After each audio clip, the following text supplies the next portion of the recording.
Bismillahirrahmanirrahim. Alhamdulillah.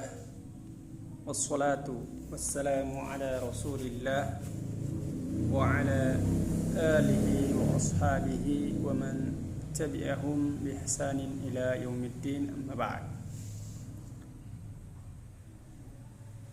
Ini adalah merupakan pertemuan yang keempat dari pembahasan kitab At-Tuhfatus Saniyah, penjelasan tentang Muqaddimah Al-Jurumiyah karya Muhammad Muhyiddin bin Abdul Hamid rahimahullahu ta'ala. Dan pada pertemuan ini kita akan membahas tentang macam-macam al-kalam. Ya, macam-macam al-kalam. Kalau di pertemuan ketiga sudah kita jelaskan syurutul kalami, syarat-syarat kalam. Sekarang kita akan menyebutkan macam-macam daripada kalam tersebut.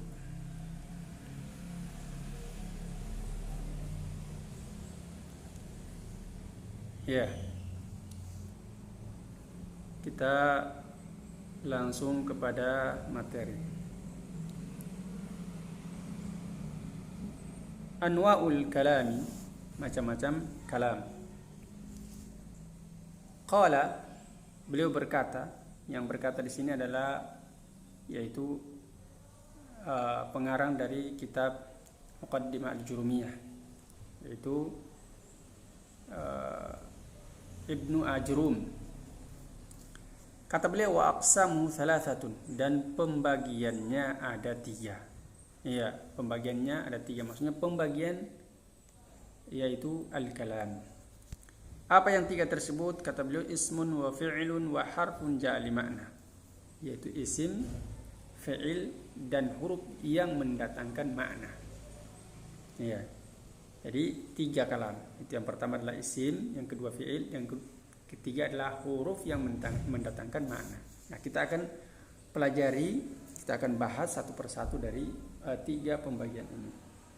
Barakallahu fikum. Barakallahu fikum.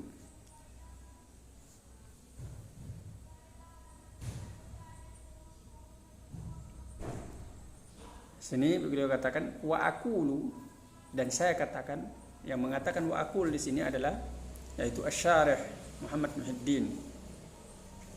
Ya, Muhammad Muhyiddin bin Abdul Hamid rahimahullahu taala. Kata beliau wa aqul, dan aku katakan, al-fadul lati kana al-arabu yasta'milunaha fi kalamihim wa nuqilat ilaina anhum.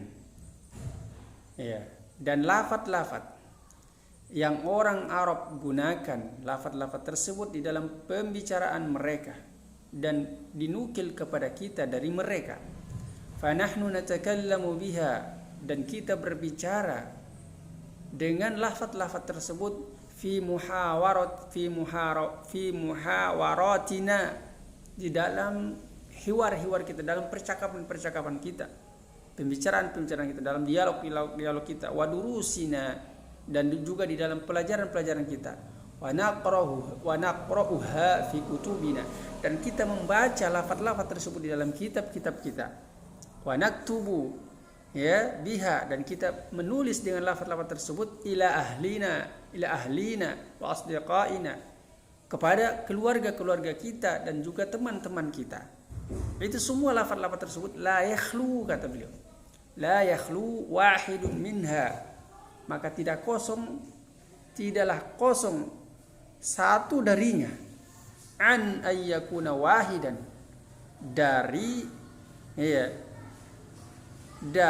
menjadi satu, min thalathati asya'in, menjadi salah satu dari tiga perkara tersebut, yaitu al-ismu wal fi'lu wal harfu. Maknanya adalah ketika kita berbicara menggunakan bahasa Arab, kita menulis dan lain sebagainya, kita menggunakan lafaz bahasa Arab dalam percakapan kita dengan saudara-saudara kita, teman-teman kita, itu semua dari percakapan kita itu tidak luput dari tiga perkara ini. Kalau dia bukan isim, pasti dia ada fi'il, kalau tidak pasti dia ada huruf. Satu kata saja yang kita sebutkan dalam berbahasa Arab, pasti satu kata tersebut dia tidak lepas dari salah satu dari tiga ini.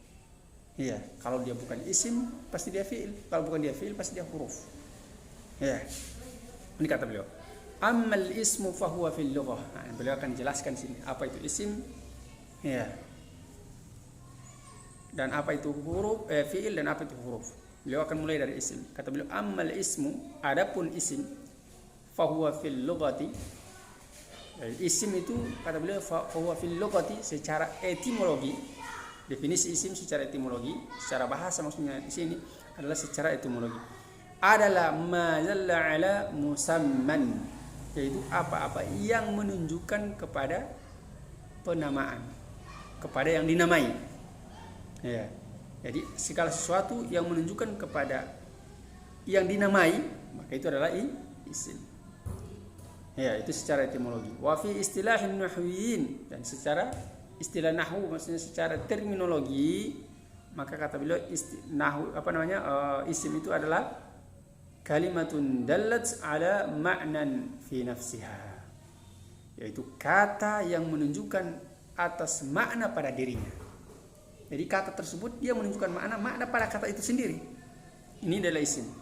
Kemudian yang berikutnya kata beliau walam tuktaron bizamanin, dan makna yang terdapat di dalam isim tersebut itu tidak ada kaitannya dengan waktu. Tidak bermakna waktu sama sekali. Tidak ada kaitannya dengan waktu. Nahu, contoh Muhammadun. Kata Muhammadun tidak ada hubungannya dengan waktu. Iya, tidak ada hubungannya. Aliun, Ali. Tidak ada dibilang Ali, dia ada kaitannya dengan waktu yang telah lampau, atau waktu yang sedang berlangsung, atau waktu yang akan datang.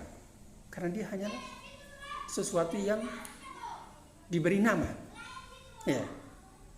Sesuatu yang menunjukkan kepada sesuatu yang dinamai. Ya, dengan tidak ada gandengan dengan waktu. Ini jelas ya. Rajulun, mungkin dia rajul. Rajul artinya laki-laki dewasa. Wa jamalun. Ya, kemudian wa nahrun. Wa tufahatun wa laimunah wa asa artinya tongkat. Fa kullu wahidin min hadhihi al-alfadhi yadullu ala ma'nan.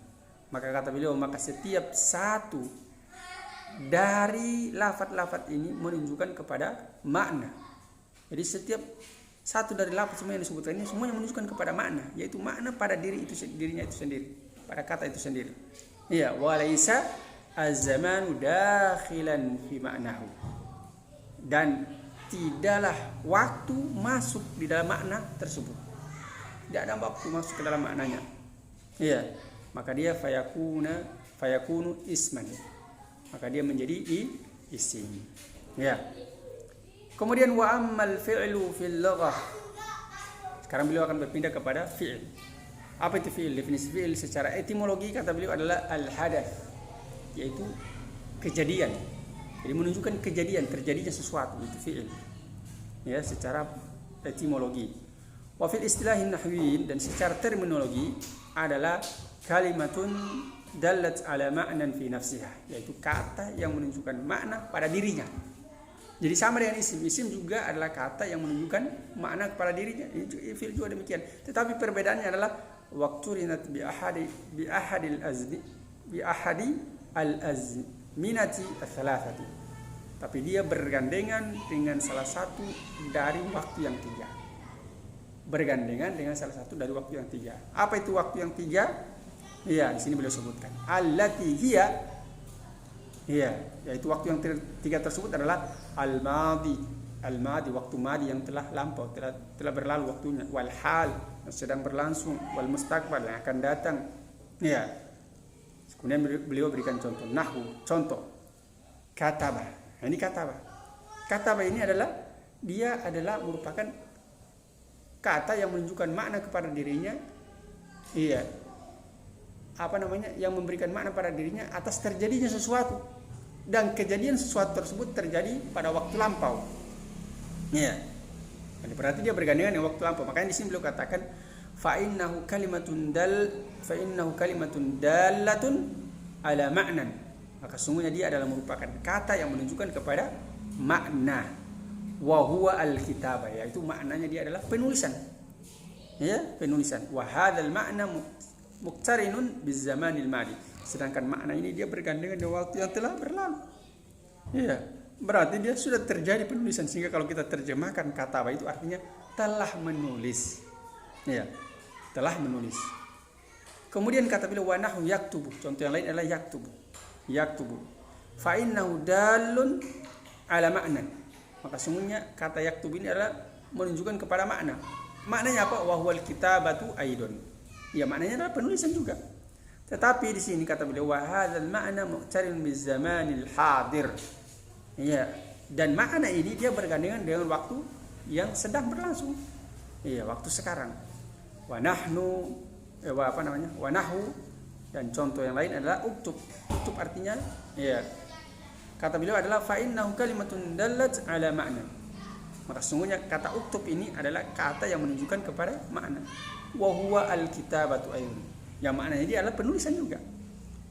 Wa hadzal ma'na muqtarinun bizamanil mustaqbal. Dan makna ini dia bergandengan dengan waktu. Makna dari uktub di sini dia bergandengan dengan waktu yang akan datang. Alladzi ba'da zaman takallum, yaitu yang akan datang yang setelah waktu pembicaraan. Jelas ya? Kemudian sini beliau berikan contoh. Wa mithlu hadhil alfaz. Contoh dari lafaz-lafaz ini. Nasara wa yansurun unsur. Ya? Nasara wa yansuru unsur. Nasara ya. Kemudian nasara artinya telah menolong, wa yansur sedang menolong, unsur tolonglah, fahima yafhamu ifham. Ya, kemudian ya alima alima. Ya wa ya'lamu wa'lam. Kemudian jalasa wa yajlisu ijlis, daraba wa yadribu idrib. Ya. Semua contoh-contoh ini adalah merupakan contoh dari fi'il madhi, fi'il mudhari' dan fi'il amr. Yaitu yang berkaitan dengan waktu lampau, sekarang dan akan datang. Ya.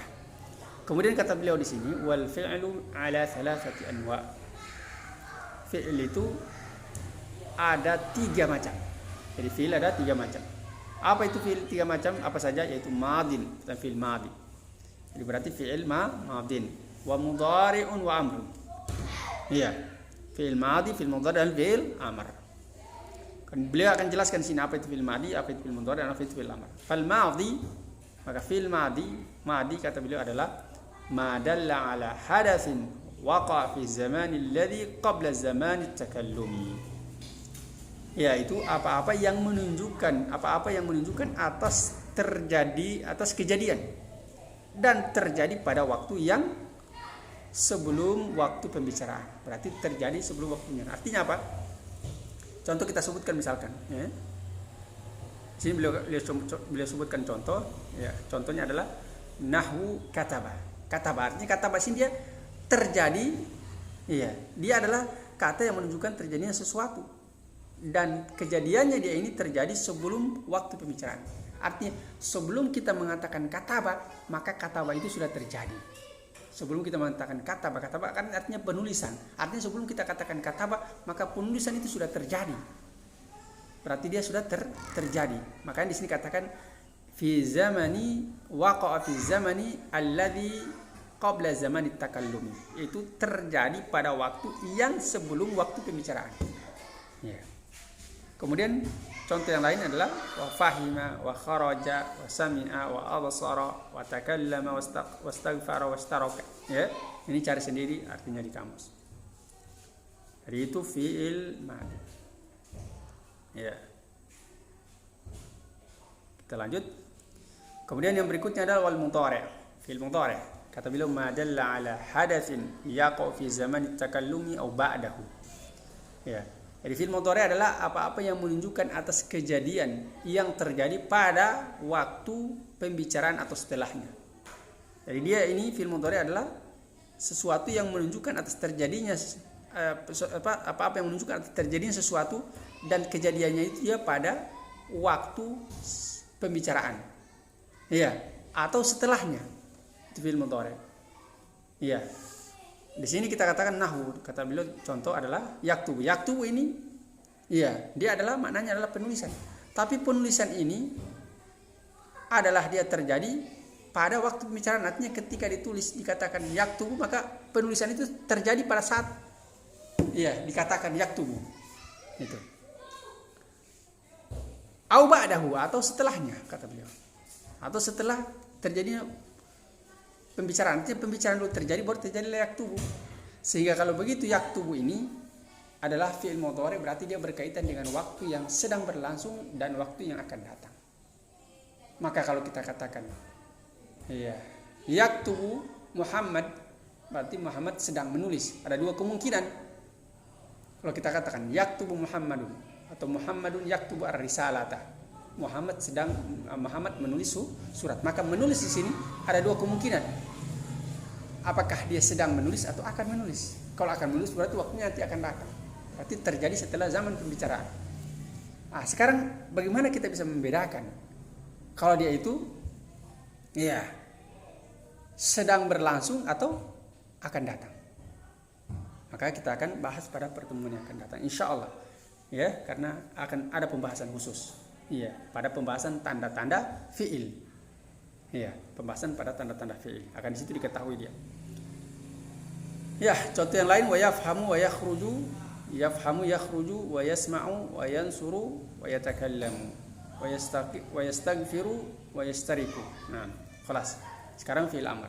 Yang ketiga adalah fiil amr. Wal amru, kata beliau, ma dalla ala hadatsin yutlabu husulihi ba'da zamani takallumi. Dan al-amr, fil amr itu adalah apa-apa yang menunjukkan atas terjadinya sesuatu, wa yutlabu husulihi, dan dituntut perolehannya, itu maksudnya diperolehnya, dituntut perolehan dari sesuatu kejadian tersebut adalah ba'da takallumi, ba'da zaman takallumi, itu setelah zaman pembicaraan. Artinya apa dia? Ketika kita sebutkan fi'il amr, contoh di sini nahwu, kata beliau, uktub. Nah, uktub ini ketika kita sebutkan uktub, itu dia penulisan juga, tapi penulisannya dia akan terjadi setelah diucapkan, setelah zaman pembicaraan. Jadi dia tidak bersamaan dengan ketika diucapkan atau dia mendahului ucapan. Tapi dia terjadi setelah diucapkan. Contoh misalnya kita menyuruh seseorang untuk menulis, tulislah.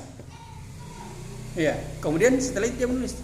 Tidak mungkin dia menulis sebelum kita suruh menulis. Maka kalau kita melihat seseorang sedang menulis, maka tidak boleh kita katakan uktub, salah. Pasti kita katakan yaktub, dia sedang menulis. Kalau kita katakan uktub berarti salah. Nah, jadi berarti kita katakan uktub, ketika seorang atau santrinya kita misalkan lagi diam, kita katakan uktub, tulislah. Kemudian setelah itu dia mengambil pena dan buku, kemudian dia menulis. Nanti setelah kita ucapkan, berarti terjadinya ini setelah di waktu yang akan datang. Ini contoh-contoh lain: wafham, ifham, ukhruj, isma', unsur, takallam, istaghfir, istarik. Kemudian huruf. Kata beliau, ammal harfu, adapun huruf fahuwa fil lughah. Nah, ini definisi huruf secara etimologi. Kata beliau, at-tarfu artinya tepi. Di tepi atau di ujung, di penghujung.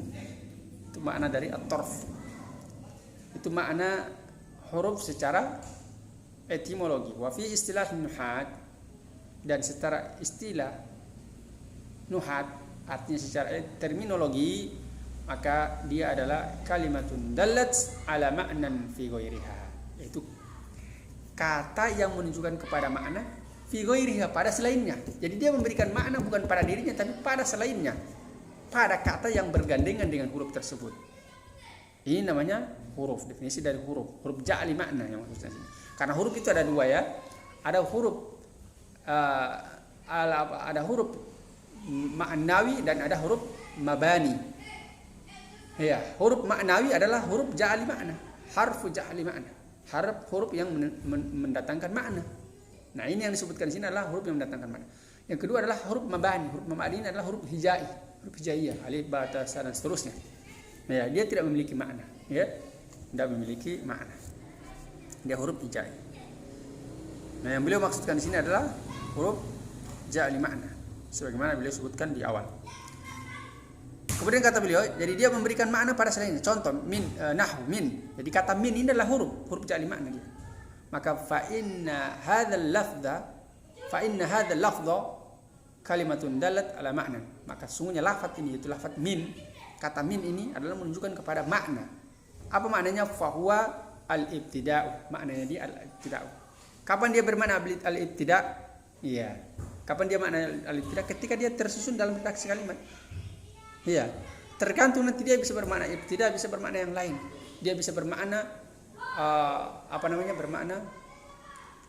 Ya, contoh al-ibtida misalkan dhahabtu minal baiti ya ila suqi. Saya pergi dari rumah ke pasar. Maka min di sini bermakna al-ibtida. Iya. Bermakna al-ibtida. Maknanya dia. Ketika dia berdiri sendiri, dia belum diketahui maknanya dia. Nanti dia sudah bergandengan dengan yang lainnya, maka dia berilah makna kepada yang lainnya tersebut, kepada isim atau fi'il. Ketika dia bergandengan dengan isim atau fi'il, maka min di sini dia bermakna al-ibtida. Ya, pembahasan tentang huruf-huruf ini akan dibahas pada pembahasan tersendiri. Cuma ini kita sebutkan contoh sedikit saja. Ya. Ada juga min dia bisa bermakna at-tabi'id. Ya, at-tabi'id menunjukkan sebagian. Ya. Banyak maknanya ya. Tergantung kalimat yang bergandeng dengannya. Kata beliau wa hadzal makna, dan makna ini yaitu makna min di sini la yatimmu hatta tadumma ila hadhil kalimati ghairuha. Maka kata makna dari min ini, makna dari ibtida ini tidak akanlah dia tidak akan sempurna hingga terkandung selainnya kepada kalimat ini. Ya, dia tidak akan sempurna maknanya dia kecuali kalau bergandengan atau bergandengan dengan kalimat yang selainnya. Fanakul, maka kita katakan, atau fatakul atau fanakul ya. Fanakul dhahabtu minal baiti. Masalan, saya pergi dari rumah. Maka min di sini adalah dia bermakna al-ibtida. Sini beliau menyebutkan contoh-contoh ya, contoh-contoh isim, contoh fi'il dan contoh-contoh huruf. Amthilatul lil ism. Amthilatun lil ism, contoh-contoh isim. Kitabun, qalamun, dawaun, apa ini? Dawatun, ya, qurrasatun, qurrasatu. Ya, jaridatun. Bicara sendiri artinya khalilun, salihun. Isim semua ini ya. Imranu.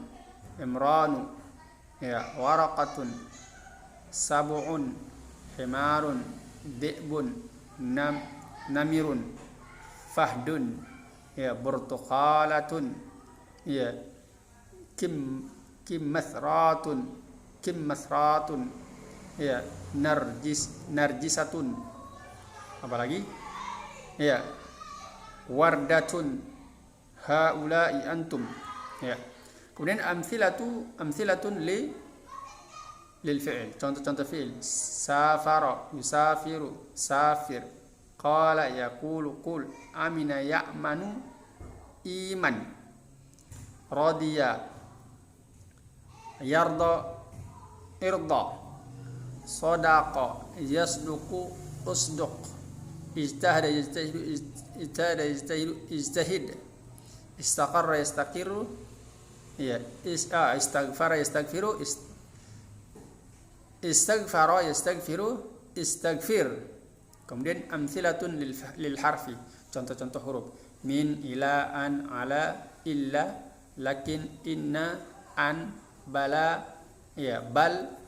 Kemudian qad, saufa, hatta, lam, la, lan, law, lamma, la'alla, ma, lata, laita, in, thumma, ya, in, kemudian thumma, kemudian au, ya. Kemudian di sini adalah as'ilatun, soal-soal, ya. Mungkin sampai di sini.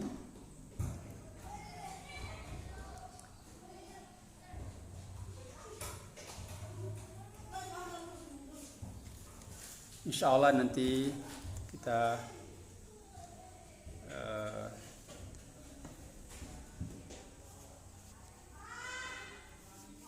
sambung di pertemuan yang akan datang, di pertemuan kelima. Kita tutup dengan doa kafaratul majelis. Subhanakallahumma rabbana wa bihamdik, asyhadu an la ilaha illa anta, astaghfiruka wa atubu ilaik. Walhamdulillahi rabbil alamin. Assalamualaikum warahmatullahi wabarakatuh.